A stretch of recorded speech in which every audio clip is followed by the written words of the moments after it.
I'm going to start with a confession. I hate facts. My original idea when the call for proposals went out, I was going to dress up like Phoenix Wright, Ace Attorney from the video game. I was going to put facts on trial for crimes against documentation.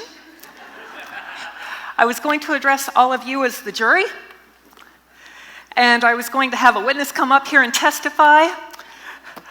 Place your hand on the Chicago Manual of Style. Do you swear to tell the truth, the whole truth, and nothing but the truth, so help you Merriam-Webster? We were going to have so much fun. But alas, when I started working on the proposal, I found out that the evidence against facts, it was not as compelling as I expected. And it's important to be able to admit when we're wrong about something. So instead of a trial, I have to present to you what I learned about facts as I tried and failed to build a case against them. By the end, I accepted that facts do have a valid role in documentation, but so often they just aren't used effectively. So in this room, we're documentarians. We're the ones who can change that. So before we get started, let me have a quick poll. Show of hands, how many people love facts? Or how about even just like them a little bit? That's more hands. In these 30 minutes, my goal for you is to show you how to give your readers more of what they need from a FAQ. And now, my fellow FAQ haters, hands, my people. My goal for you is to show you what we're missing out on when we reject this tool. First, I think it's worth asking ourselves, what even is a FAQ? FAQ, frequently asked questions. Emphasis on the frequently. I like to call them the internet's native documentation format. Written Q&A, question and answer. It predates transistors. It predates vacuum tubes. For all I know, it might predate the printing press. But facts as we know them were born of the early internet. And I mean the internet, not the web. A decade before the web even existed, Usenet newsgroups were the dominant way that people were having conversations online. Now, back then, the internet was mostly only accessible to various government branches and to colleges. So every September, as a new group of freshmen came to college, you'd have all these people getting on the internet for the very first time, and they'd find these news groups, and they'd go in there, they wouldn't know the netiquette, and they'd ask all the simple, basic questions that had already been discussed 200 times. And for some reason, the old-timers didn't like it. So they wrote down these facts in an effort to try to say, you know, read this, get a handle for it, and then participate. Before facts, they had been hoping that people would go back and read the archives, but search engines were, shall we say, not even in their infancy. And let me Google that for you was, pardon the pun, out of the question. It's okay, you can groan. So the facts were an attempt to reduce this noise and to let the more in-depth conversations continue. Now fast forward about 10 years, and this little company you might have heard of called AOL, America Online, they started sending floppy disk and CDs to everyone, and also to everyone, and also to everyone. I had at least 30 or 40 of them. The floppies were great. You could move the tab and write over them. But anyway, so in the early 90s, AOL started offering Usenet access to their users, and the old-timers on Usenet, they called it the Eternal September because the influx of new users never ended. So as facts started taking off, being used more, they grew with the web as the web started taking off in the early 90s. And from the very beginning, we see that facts generally weren't written by a specialized tech writer. They were questions and answers pulled from written conversations. But by being written, those conversations were documents. And by adding some order and some hierarchy to it and presenting it to educate, facts from the very beginning were the product of documentarians. Next question, why do readers use facts? In talking about what they are, we talked about what the authors of them want. But what does the audience for them want? Well, to find out, I interviewed a few engineers within my company, asked them some questions. How do you use documentation in general? And some follow-up questions about, do you use facts? How? Why? And not surprisingly, they came to see the fact as being useful for quick answers. If they already have a keyword they want to search for, or if they've got an error message that they need information about, it's hopefully a way to get some quick information.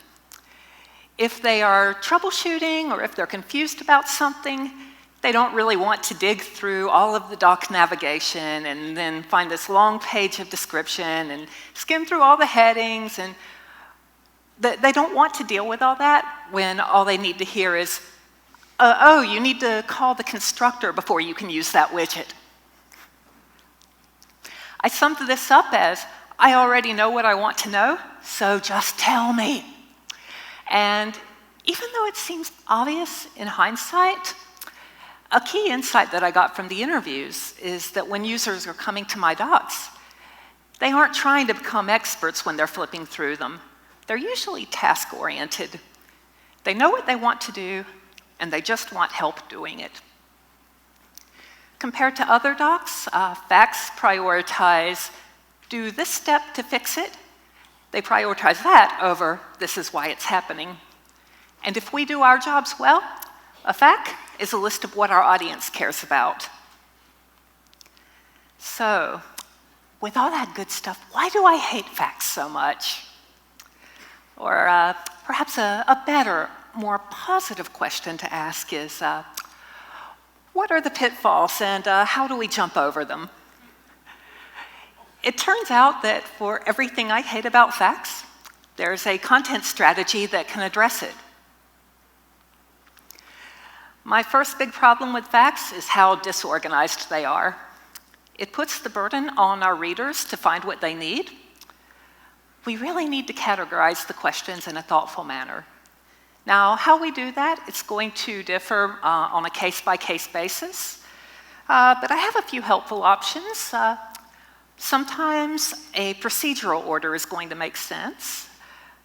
Sometimes you'll have different kinds of users, like maybe you'll have developers, maybe you'll have end users that need different information. Sometimes you might be able to cover introductory topics to advanced topics. And there are definitely other ways that you could organize a FAQ and then break it down into subsections. But the important thing is to think about how your user would group them. Next, facts are often stale and neglected. Even when our docs are reasonably well maintained, the facts tend to fall out of date. It's really a tragedy of the commons. So to keep them current, a FAQ really has to have a single individual who's responsible for maintaining it. You have to have an owner for the FAQ. Now, the right schedule for reviewing it, it's going to be different depending on the state of your docs. Maybe you're documenting something very stable and just skimming through it every 6 months to make sure nothing changed will be fine. Other times, working in technology, a lot of time things are changing rapidly and maybe we need to take a look through it every month. But the important part is that it's one person's responsibility to make sure it gets done. They can enlist help, but they have the responsibility to make sure it happens. You need to set up a reminder, but make sure that reminder goes to more than just the one person. Because if that one person leaves your company, you don't want to forever forget about your FAQ. Now, one of the main contributors to that staleness and neglected FAQ is the duplication of information. Again, things change over time, and as documentarians, we try to keep our docs up to date. So I find out that the team has done something different. I go in, I update the main documentation, and I think I'm done. And over time, the FAQ has all these things in it that are no longer true. We get contradictions. So we need to avoid duplication as much as we can. Now, one good strategy for that is to try not to use FAQs to restate what your other docs say. One possibility for this is to minimize your answer in the FAQ and to then link to the answer in the rest of your docs. If it's possible, use an anchor that can link to a specific heading.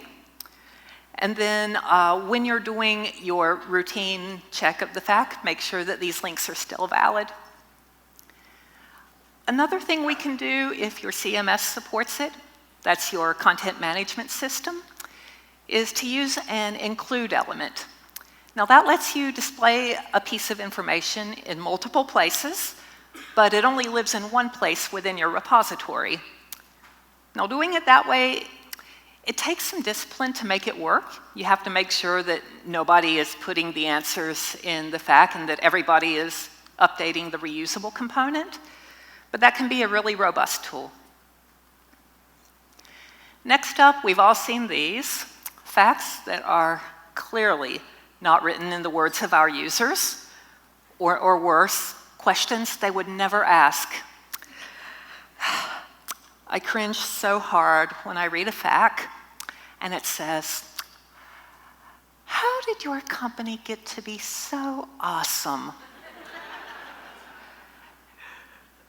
How many FAQ authors are collecting real users' questions? We need to talk with our users. Find out what info they aren't finding, find out what's confusing to them, what do they need quick answers for, and if the FAQ is a good place for it, we can put it in there. Now your audience could be people inside of your company, like it is for me, writing for an internal audience, and you can often find out who your users are by name, and then you can go on the calendar and put a meeting there. And sometimes they'll show up and you can ask them questions. But with external users, you have some other options. If you have an online help forum, you can go there. You can see what questions are being asked a lot. But also take a look and see what questions on the help forum are getting a lot of participation. See what a lot of people care about. Another thing is if you have customer support people in your organization, we had someone up here earlier talking about that, and make friends with them. They talk to your users. They know what's coming up all the time. They can be an excellent source of information. And then if you're writing for developers, you can always go to Stack Overflow, see what questions people are asking there. But keep in mind that people go to Stack Overflow often instead of going to the docs. So the idea there is to find out what questions are being discussed and make sure that the answers are in your docs. Finally, FAQs can be really long and difficult to skim. In my experience, it usually happens for two reasons. The first one is if the docs don't really have a very good information architecture, so nobody really knows where information should go. And the second problem is when you're trying to answer all questions and not just the frequently asked ones. So many times FAQs they grow without bound. It's a problem I call cooking a docs casserole. Don't know where to put it? Oh, just throw it in the FAQ. Somebody asked this question one time, oh, better put it in the FAQ. And pretty soon you have this thing that's just all mixed up that has everything, and nobody can find the individual questions in it, the actual information they need. Remember, the more we write, the less will be read. Be judicious about what you add to your docs. Now, once we've organized everything and we've trimmed away the extraneous questions, how can we present our FAQs in a way that is user-friendly, that's going to help our readers? I think there's two main ways that readers will look at the FAQ page. You'll have some that use Control F to search within the page, and you'll have others that skim the list of questions. Now, if it's a short FAQ, there's nothing wrong with just having question, answer, wash, rinse, repeat. But as that list grows, it gets harder to skim, especially if any of the answers are long.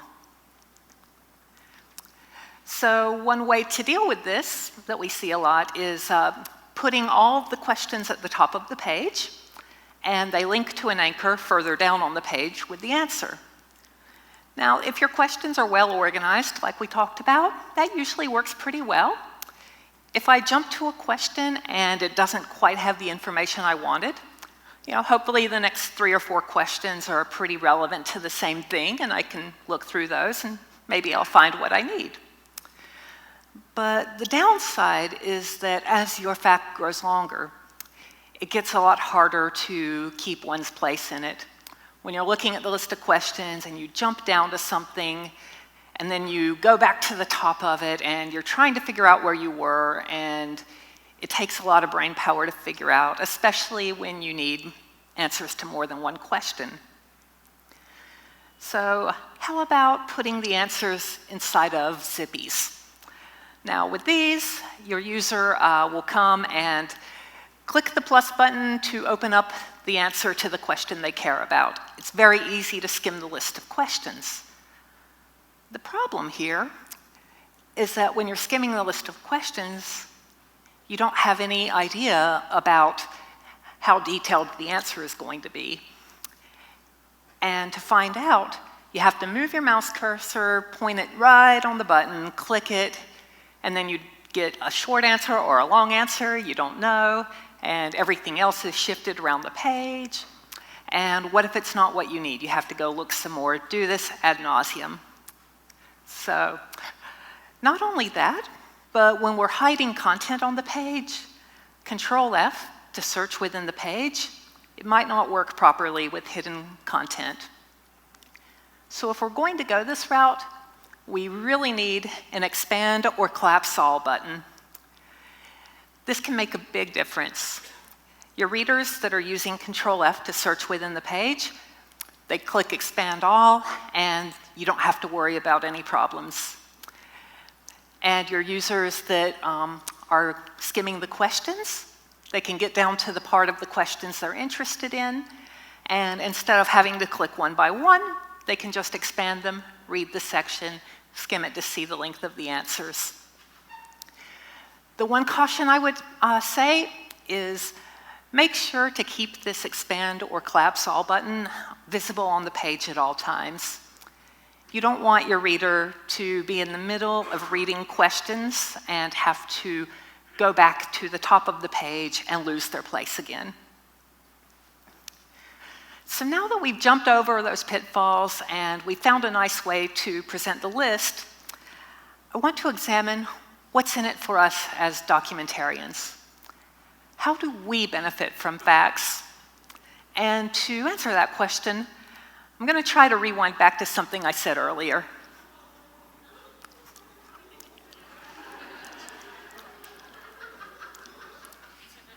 If we do our jobs well, a FAQ is a list of what our audience cares about. Let's think about that. I'll wait.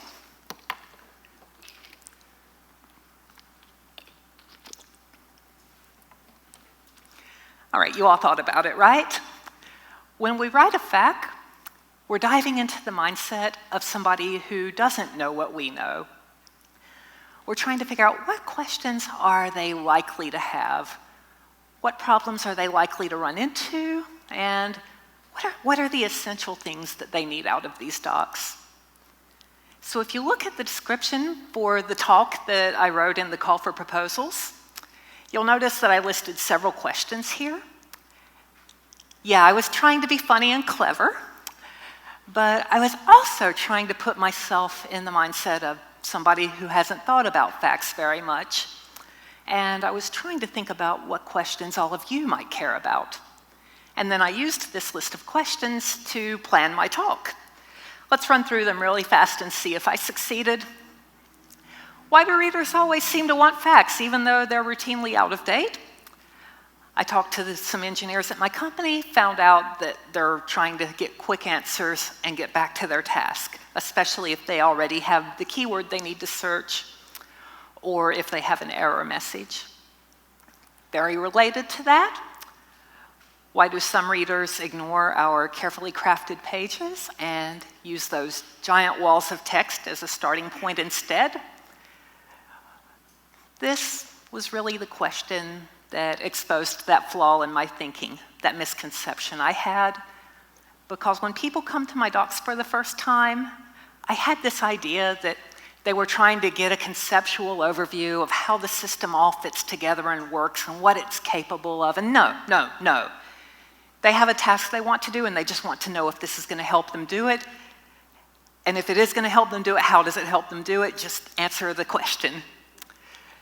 They almost certainly aren't interested in becoming experts at this point. They want to get back to work.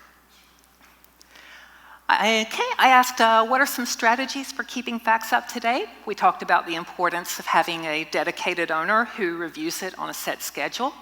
We talked about avoiding duplication as much as we can. What's the number one thing facts do right? That's a subjective question that you'll all have to answer for yourselves. Does anybody want to volunteer anything? What do you think facts do right? Cut to the chase, very good.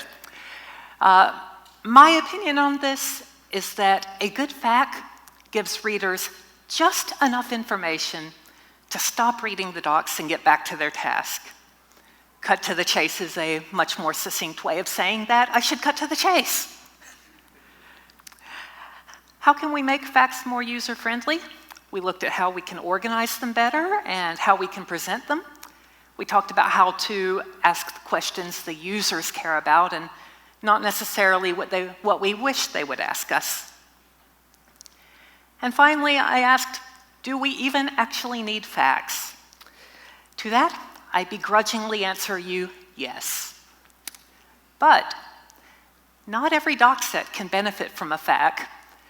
A Q&A format is not appropriate for everything that we might document. Not everything is going to be solved by direct how-to kinds of knowledge. But even when that's the case, we can flip the paradigm. And we can use facts as a planning tool. The top-level page of your docs should always answer the most frequently asked question of all. What is this thing, and why should I, a user, care about it? And then as we start planning the docs, we can brainstorm, and we can write down a list of questions that we think our users might have. Now, we aren't required to publish it as a FAQ.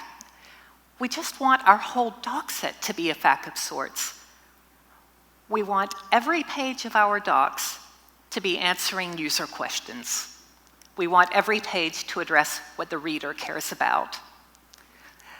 By breaking up the list of questions into topics and organizing them, we'll start to see what kinds of pages we need, and we'll see what kind of information our readers will need when they get there. And we also might get a sense of what questions are likely to come up the most. We can use that to influence the navigation for our docs, make sure that the most important information gets linked prominently. By focusing on our audience from the very start, we shift our mindset away from what do I want to tell them, and we shift it to what do they want to hear from me. Then we can show them what we've done so far, and we can ask them, what questions have we not answered? But beware the risk of cooking a doc's casserole. Not every suggestion is going to be good. Not every piece of user feedback should be accepted. Again, the more we write, the less will be read. So revise and make your words count without raising your word count.